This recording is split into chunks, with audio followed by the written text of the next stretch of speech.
Welcome to the After Award Letter presentation. My name is Corinne Soltis, and I am the Director of Financial Aid. This presentation will go over important information you need to know and understand now that you've been awarded financial aid at Highline College. After we're done, you'll be required to complete a short form so that you receive credit for attending this session and to schedule your financial aid disbursements for the award year. Let's review what you'll learn about in this presentation. We'll go over important dates that you are responsible for as a financial aid recipient, how financial aid hold codes work to keep you in your classes. We'll go over drafting a simple budget so that you know if you have enough financial aid to cover your student charges or if you'll need a payment plan or a loan. A detailed explanation of how disbursement works at Highline and how and when your tuition and fee charges will be paid each quarter, and how you'll get any remaining financial aid funds to cover your other educational expenses, such as books. An overview of one of the most important parts of financial aid, satisfactory academic progress. A refresher on how financial aid will communicate with you now that you've been awarded. The different ways you can contact the financial aid office with questions. And finally, how to get credit for completing this mandatory presentation. One of the most important things you are responsible for as a financial aid recipient is meeting all financial aid deadlines. And let's be honest, there are a lot of them, and it's not always easy to keep track of them. The good news is that you've done the hard parts of receiving financial aid. Now you just need to watch out for a few more important dates each quarter. It's a good idea to hit the spacebar right now to pause the video and take a screenshot of this slide. We recommend that you store it on your desktop or in your phone so that you can reference it later. You can even enter these dates into your personal calendar. After you're done, you can return to the video. Let's go over each of the dates on this chart. The tuition and fee due date is the day the college expects that a student will either pay their tuition and fees in full, sign up for a payment plan, or have a Highline department hold code on their account. The department hold code will keep a student enrolled in their classes without payment. The financial aid office uses the hold code FO2, Financial Aid Do Not Drop. This code tells the business office that the student is getting financial aid and not to drop them from their classes since financial aid cannot pay until the first day of the quarter. On the date listed for each quarter, you are responsible for going into your CTC Link account and checking under holds to make sure that you have a financial aid hold code. If you don't, you are responsible for paying for your tuition and fees on that date, or you could be dropped from your classes. Financial aid disbursement begins on the first day of every quarter and continues throughout the rest of the award year. You will not receive any financial aid before this date. Remember that not all students have their financial aid disbursed on the first day, and not having aid on the first day of disbursement doesn't mean anything is wrong. Generally, about 50% of student aid disperses on the first day, and the rest disperses on the third day of each quarter. That means you shouldn't worry about a lack of disbursement until the fourth day of each quarter. If this happens to you, an email is the best way to check on your aid. We don't recommend coming into the office for this reason, as you'll likely have a 2 to 3 hour long wait. We've included the Bank Mobile timelines here to help you figure out which Bank Mobile option is best for you. After your financial aid disperses, and if you are due a financial aid refund, the Vibe card option will be available for you to spend in 1 to 3 days, the direct deposit in 3 to 5 days, and the paper check in 10 to 45 days. Highline College strongly recommends all students choose direct deposit. Not all students will be faced with financial aid suspension during their time at Highline, but if you are, it's important to know the financial aid suspension appeal due dates for each quarter. Appeals submitted after this day and time will not be considered until the following quarter, which means you could be set back an entire quarter if you turn in your appeal late. If you are placed on suspension, read over the email we send you carefully for detailed instructions and make sure you meet the stated deadlines. Financial aid census date is the last day that the financial aid office will adjust your financial aid to your changing enrollment for the quarter. Essentially, we're logging you into your enrollment for the quarter on this day and will adjust your financial aid to match your census enrollment level. If you added classes since the start of the quarter, you may see your financial aid go up and you'll receive another disbursement. If you dropped classes after you received your financial aid, you may owe money back. After the financial aid census day, on the check owing balance date, you should go into your student account and check on your owing balance. Ideally, the amount is zero, but if it's not, you are responsible for paying the remainder of the balance on this day, or you will be dropped from some or all of your classes and may be required to repay financial aid funding. Definitely don't forget about this last step each quarter for financial aid. Let's talk more about financial aid hold codes. The hold code is how we tell our business office that you have financial aid awards or that you met our priority due date. This lets the business office know that despite you having an owing balance on your account after the tuition and fee due date, you should not be dropped for non-payment. The financial aid hold code is called FO2 Financial Aid Do Not Drop, and you can see it in the hold tile of your CTC Link portal. You are responsible for ensuring that you have this hold code on the tuition and fee due date each quarter. If you do, you do not need to pay any money on the tuition and fee due date. If you don't have the hold code, you are responsible for paying your quarterly tuition charges, or you may be dropped from your classes. It's important for you to understand that the financial aid office may remove your hold code at any time between the tuition and fee due date and the financial aid census date if we determine that you are not eligible for financial aid. You are responsible for ensuring that you have the hold, and if it is removed, that you pay your tuition and fees immediately or you may be dropped for non-payment. Only students who have been awarded financial aid or who met the financial aid priority due date will receive a hold. If you don't have a hold but you think you should, it's important that you come to the financial aid office immediately. However, if you didn't meet the financial aid priority due date or you're not awarded for the upcoming quarter, you will not be held in your classes. As a final reminder, if you have the FO2 Financial Aid Do Not Drop hold code on your account, please do not contact the business office or the financial aid office. If you have that hold, you will not be dropped until the expiration date of that hold passes, and only if you still have an owing balance. Over the next few minutes, we'll be talking about how to determine if you have enough financial aid to cover all of your costs, or if you'll need to cover additional costs out of pocket through other means. We'll start by going over your cost of attendance. There are two types of costs: direct costs, which are costs that you pay directly to the college, like tuition and fees. And there are indirect costs, which are costs that you incur while going to college, such as books, rent, and transportation. For our purposes right now, we'll be focusing on direct costs, or tuition and fee costs you pay to the college. When you receive financial aid funds, it is primarily for the purpose of paying your direct costs to the college. Sometimes you have more financial aid than you have direct costs, and in that case, you'll have financial aid refunds you can use to help cover your books and living expense costs. Sometimes you might not have enough financial aid to cover your direct costs, and in those cases, you'll need to pay out of pocket, sign up for a payment plan, or take out a student loan. When you were awarded financial aid, we assumed that you would be attending full-time, so your award is based on full-time enrollment or 12 or more credits each quarter.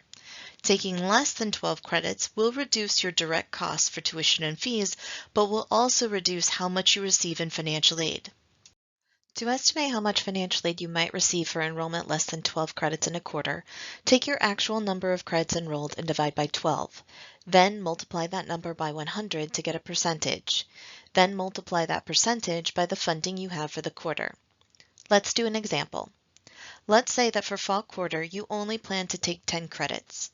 Take your 10 credits and divide by 12. Then multiply by 100 and you'll get 83%. Now let's say that you had a Washington College grant with a quarterly amount of $1,587. If you take $1,587 and multiply it by 83%, you'll get $1,317.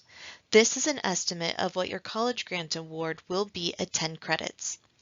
If your tuition and fees at 10 credits is $1,892, subtract your estimated grant amount of $1,317, and you'll see that you still owe $575 even after your financial aid. It's important for you to realize that these aren't true award amounts, and that this method will only give you an estimate of what your financial aid is likely to be. Some financial aid awards don't follow this methodology, like Highline Grant, Passport, and most outside scholarships. In addition, students attending 5 credits or less may find that they do not qualify for any financial aid, or an extremely small amount. Most funding does require enrollment of at least half-time or 6 credits. If you can't go full-time but still want to maximize your financial aid, Highline recommends 10 credits of enrollment per quarter, as students who attend 10 credits per quarter generally will receive enough financial aid funding to cover their direct costs each quarter. If an estimate isn't reassuring enough for you, and that's completely understandable, you should make an appointment to meet with a financial aid advisor so that we can adjust your financial aid to match your planned enrollment so you know exactly how much you'll receive each quarter. As we saw in our example, you may not be eligible for enough financial aid to cover all of your direct costs. While there are multiple options for covering your remaining balance to the college each quarter, we'll go over the 3 most common. The first is to pay the remaining balance out of pocket. You can pay with cash, credit or debit card, or a check. To determine how much you owe out of pocket, find your tuition and fee owing balance for the quarter on the Finance tab in your CTC Link portal. Then go to the Financial Aid tile and find your quarterly financial aid amounts. Remember to use the method we discussed previously to estimate your aid if you're taking less than 12 credits. Now, subtract your financial aid from your owing balance. If this number is positive, this is how much you need to pay out of pocket for the quarter. If the number is negative, this will be your financial aid refund. Credit and debit card payments are made through your CTC Link portal, while cash and check payments need to be made at our cashier's office. Highline also offers a payment plan option through our third-party vendor, Nelnet. While you have to pay a small setup fee each quarter to take advantage of this payment plan, you will not be charged any interest. The plan allows you to spread out your payments over a number of months. How many months you have to pay is dependent on how quickly you sign up for the payment plan each quarter. For more information about the payment plan and to sign up, click on the Finance tile in your CTC Link portal or search for it on the Highline College website. Once you sign up for the payment plan, a payment plan hold code will be placed on your account so that you will not be dropped from your classes for non-payment. Finally, federal direct loans are a last resort option for covering remaining direct costs.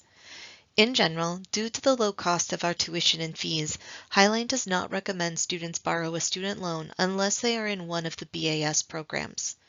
But if you do need to borrow a loan, regardless of your program, we recommend that you only borrow up to the cost of your tuition and fees for the quarter.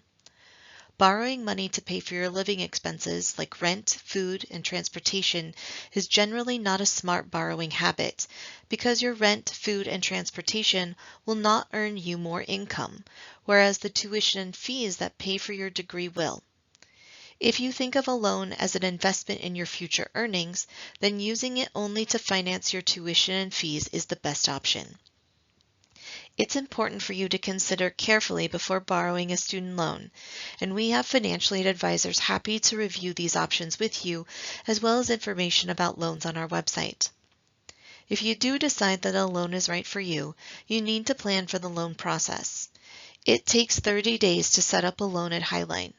If you need to borrow a loan, be sure that you begin the loan process at least 30 days before the start of the quarter, or you may be forced to pay for your quarter out of pocket while your loan is processed. Now that you know that you're getting financial aid and have a plan to cover all of your direct costs, let's go over how financial aid disbursement works each quarter at Highline. This will be a lot of information, and while you don't have to remember it all, understanding the process will help you feel more confident about how disbursement works each quarter. Let's start with a definition. Disbursement means to move. In this case, it means to move your financial aid for the quarter onto your student account to pay your tuition and fees.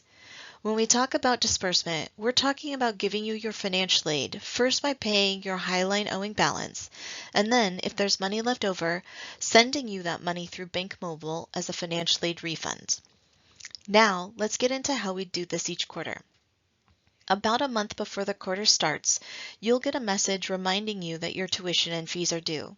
Since you've already been awarded financial aid, and hopefully you've already accepted that aid, you will log into your CTC Link portal and click on the Hold section, where you'll be looking for the Financial Aid Do Not Drop Hold code. Remember, this code means the business office knows that you're getting financial aid and that you're not expected to make any payments prior to the start of the quarter. If you have this hold code, you will be held in your classes. If you don't, you are responsible for paying in full and should do so before contacting the financial aid office. The week before the quarter starts, the financial aid office will begin adjusting financial aid for all students to match their current enrollment. We do this to prepare for disbursement that happens on the first day of the quarter. Remember, we will not disperse before the first day of the quarter. There is a disbursement date listed in CTC Link that is not accurate and cannot be fixed. So remember, no disbursements happen until at least the first day of the quarter and will continue after that. You should not be concerned unless you still have not received a financial aid disbursement by the fourth day of the quarter. On the financial aid census date, your enrollment will be captured and your financial aid adjusted to match that enrollment. If you add classes, you may receive more financial aid. If you drop classes, you may owe some of your financial aid back. You are then responsible for checking and paying your final owing balance on the date listed on important dates, that chart that we talked about earlier. We've talked about BankMobile a bit already, but let's explain who they are, how you'll work with them, and how they help you get your financial aid refund. You are due a financial aid refund when you have more financial aid in a quarter than you have student account charges. This excess funding is yours to use to buy books and pay for other education-related expenses such as room and board, transportation, and utilities. This money cannot be used for non-education expenses. You cannot use it to go on vacation, buy lottery tickets, or gamble, but you can use the money for personal expenses, like occasionally eating out or toothpaste. To get this money, you need to set up an account with Highline's third-party vendor, BankMobile. Highline pays BankMobile to process student refunds. In short, we send your refund money to them, and then they send that money to you in one of three ways. Once you receive your financial aid award letter, BankMobile will begin contacting you to get you set up with an account. They will send you emails and may even text you. You can trust their emails. When you open their email message, they will give you a link and a personal code. Click on the link and enter your personal code to create your account and choose your refund option. You'll have three refund options to choose from. You can choose the Highline recommended option of direct deposit, which is where BankMobile will deposit your refund into your current bank or credit union account. You can also open an online bank account with BankMobile, who will then issue you a Vibe card, which acts like a debit card. Your refunds will be deposited into this account, and you can use the provided debit card to make purchases. Be aware that after you drop below 6 credits or complete your degree, BankMobile will charge you a monthly fee for this account. For this reason, Highline does not recommend the Vibe card option. Finally, you can choose to get a paper check, which will be mailed to the address listed in your CTC Link profile. A paper check will take a long time to receive, and it can get lost in the mail, which is why Highline does not recommend this option either. If you've been to another school that used BankMobile, you will need to set up a new account with them to get your Highline refund. To do this, you will need to use a different email address than the one you used to set up your previous BankMobile account with the other college.